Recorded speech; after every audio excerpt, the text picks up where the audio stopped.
Hey guys, how's it going? Happy 7-Eleven. I take the day off when I can. What were you doing on 7-Eleven over 20 years ago? I know what I was doing. I used to run the Halifax Regional Furniture Bank Society in Halifax. I did that for about 15, 18 years. I was providing 1,870 double beds to stranded passengers that couldn't go home because there were 8,000 people went to Halifax, 8,000 people went to Gander, Newfoundland. And since I had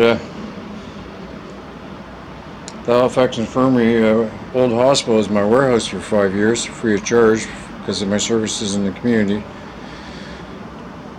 I provided 1,870 double beds to all the stranded passengers that couldn't go home. On top of all kinds of other stuff too, but anyway, hope you're having a good day. It's a nice day here in Toronto right now, until the rain comes in. Anyway, hope everything's going good. Hope you're staying out of trouble. Yeah, that's what I was doing. I used to run the Halifax Regional Furniture Bank Society for about 20 years. Well, it was a couple of different versions because it started off with the Metro Furniture Bank, and then I was with a bunch of people that kind of got greedy, and so I took the Metro Furniture Bank and I basically took all my business accumulations and just started my own gig away from these other people. But I always helped out people, man. My whole life has been spent helping out people. That's why I don't do anything for money. I mean, not really. I go to work when I gotta go to work, and when I can work. I mean, I like going to work. It's cool. And I don't know, like I'm not like anybody else out there. I guarantee you, right? I've had to learn how to walk 5 times since I got shit out into this nightmare. My left hip bone's in my right femur, for crying out loud. I got broken bones coming out of my ass, and scars and tattoos. You know, I call this place hell, and that's why I kind of like what Jesus got to say in the Bible, because I was in a coma for almost 2 months too, and that was a trip. And I'll tell you, you know, when Jesus says, you know, you're a spiritual being here, and not to have any fear, not to get caught up in the mess, because even in the Bible it says that this realm is Satan's realm, right? And you know, whether it gets turned around or not, I don't know. I don't think it's going to happen in my time, right? That's why I do this for the future generations. But we got problems, because I mean, if you've seen in my my video previously, we got retarded 101 running rampant in our world, and nobody has any idea what they're doing. Like, you know, like, these guys have been at this.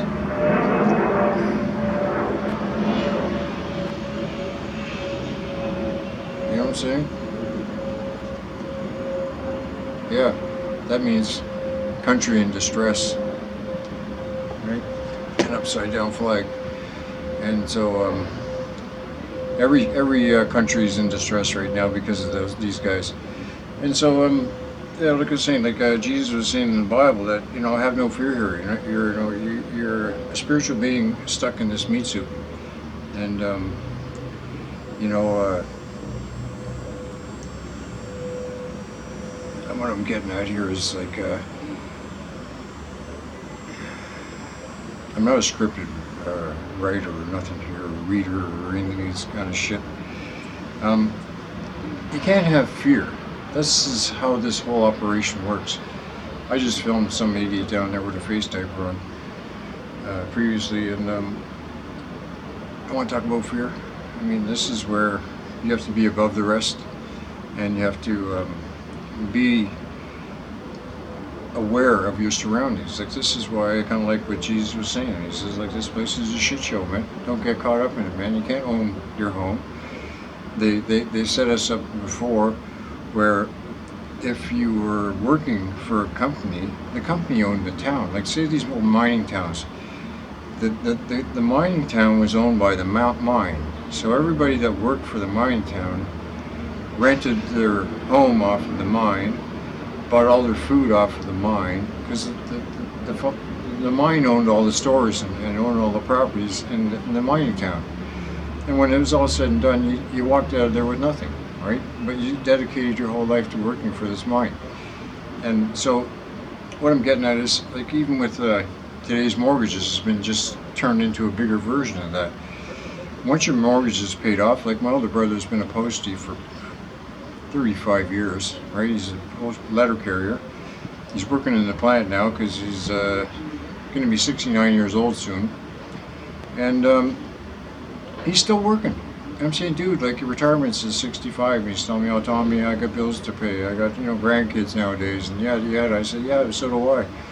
But I don't know, like, he's mortgage is paid for in full. He's a total the all-Canadian boy or the all-American kind of boy. We grew up with sports. He never got in trouble with the law. This whole, he was always working since he was 18 years old. Same as me. I mean, I worked my whole damn life too. And but the thing I'm getting at is, he's got to pay his property taxes on his home that he's owned for 35 years. If he doesn't pay his property taxes, they'll kick him out. You got to say, what? No, your home's fully paid for, but if you don't pay your property taxes, which is apparently is to go towards your snow removal and your street lights and all this bullshit that they say it's for, which it ain't, because it goes all offshore to these foreign accounts. Anyway, the thing I'm getting at is, you don't own anything. Even your car is registered. You can't drive your vehicle without having your papers placed. You gotta have your license plates, your insurance, your inspections, all your crap up to date, driver's license. If you drive over 100 kilometers or 55 miles an hour, whatever you want to call it, they give you a ticket. This is like a mafia by the police, which is nothing but policy enforcers for the Crown. And the Crown owns your car, and this goes so deep it blows everybody's heads off, right? There's bullshit. Nobody's ever had a constitution or a confederation or any of this kind of shit, right? That's all a bunch of fucking smoke and mirrors for the retarded, right? Just like your religions, right? I'm becoming a spiritual Joe. I'm not, believe me, I'm no saint. I like the idea of Jesus. I'll tell you one thing right now. If I could come down here and incarnate in the flesh and die on a cross, bleeding and whatever, whipped and tortured and everything, and mankind was going to be saved, I'd be the first guy in line. I'll tell you right now, you could take me out of the game like that any day, as long as I was under the guarantee that my fellow man would be saved. And that's where I go with everything. That's why I'm a giver, I'm not a taker. My personality is, I'm a Cancer, man. I'm born July 15th, fuck, man.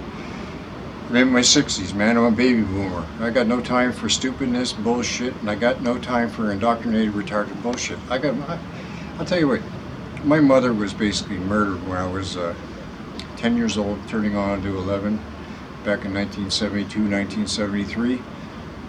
She was 42 years old, and when she got sick, I was in grade 4, and that's about as far as I got in school. After that, they just get on to the next grade. Let the next grade deal with him. And that next grade 8 came along, get him out of here, man, get him into high school. Then I spent 5 years in high school, got 1 credit, machine shop, right, Bill Brown. Whoop-de-doo, right, 51%. It was a given. All I had to do was make some sort of a aluminum meat tenderizer, right? That was it. That's all I did in high school. I made a lot of money. I was selling lots of marijuana, LSD, peyote, mushrooms, you name it. It was back in the 70s and the 80s. That was rock and roll, man. It's all good to go. And the whole thing about this world is a fuck up, man. I'm telling you. That's why I kind of dig the fact that, you know, I would come down here, I would incarnate, I would die on a cross, I would be nailed to the floor, whatever you had to do to me. As long as I knew that mankind was going to be safe after that, I'd be good to go. Something tells me that that ain't going to happen, though. That's why I've been looking into all this kind of weird extra-biblical stuff, and it gets deep, right? And most people can't handle the stuff that comes out of my mouth. They're kind of like a loner and not a loner. You know, I mean, I do what I can with what I got, and I try and help people out, and I don't like fucking around. Anyway, guys, I'm just here on 7-Eleven. Like I was saying, over 20 years ago, I was probably awake for 3 or 4 days when this all shit went on. I had so much going on between all. I remember walking in my office. It was in Halifax there. At about 8:30 in the morning, and I had my 3 Russian buddies that were working for me: Alexei, Alexander, and Sasha. I had my other 2 sidekicks, Phil and Bruce. Right, they were there. I walked in to my office, and because I ran a used furniture shop and a pawn shop and a trucking company and the Halifax Regional Furniture Bank all at the same time, I had all kinds of TVs around. And when I walked into my office, the TVs were all on, and it was like, boom! All of a sudden, the plane crashed into the World Trade Center, and it was like on every TV in my shop there, and it was like, holy fuck, man! I was going, what the hell? Next thing you know, my phone's ringing, and it was the emergency measures operations, and it was John Webb, a good guy. I did a lot of work for him in regards to a lot of emergencies that happened in the Halifax, Nova Scotia region, whereas you know, I was dealing with a lot of these seniors' buildings having fires and stuff like that, and I had to relocate them and provide them with furnishings and all this kind of stuff. It was a crazy gig I had going on for years, and I appreciated helping people out. Anyway, I got a call from John Webb. He said, "Oh, dude, we got something huge going on here. He's meeting me down at the infirmary in Halifax there with tractor trailers, man." Anyway, that's how my day started off over 20 years ago today, and it's a 7-Eleven nightmare. Now we're dealing with the 311, right? The convid, and it's not over by any means. This is just beginning. Get ready for some food shortages, guys. I think we're gonna have some problems with our food. You know, I think these guys they're up to no good, and there's more to food, man. There's your electricity, your whole way of life is being changed, because the information I got is they want to turn the Western world into a third world dump. You got that? And that's what they're trying to do us now, because they don't want anybody to own nothing, and you're going to be fucking happy. Like, what, you kidding me? Excuse me? The Nazis did not lose World War II. Germany did. The poor people of Germany got their asses handed to them on a silver platter, and the same assholes that were behind World War II are up to this shit right now, guys. I'm telling you right now, these Nazis, Jesuits, whatever you want to call these motherfuckers, they're assholes. Anybody that's wearing a suit and tie these days, I question them, right? And they all look like creeps. If they all look like they're short office cut, military cuts, this fucking haircut, wearing a suit and tie, Mr. Office professional bullshit, fuck off. I hate these people, man. I've hated them my whole life. I never got along with cops or cop lovers. I hate these control freaks, man. Teachers, lawyers, Indian chiefs, doctors, all these fucking scumbags, they can screw up. As far as YouTube goes, it's a clusterfuck, man. You're gonna believe any of these assholes on YouTube, you're nuts, right? I mean, honest to God, just keep giving them some money and you'll be okay. I mean, Facebook's another one. This has all got to do with surveillance capitalism, 110%. God love you. Have a great day. Happy 7-Eleven. Peace, man.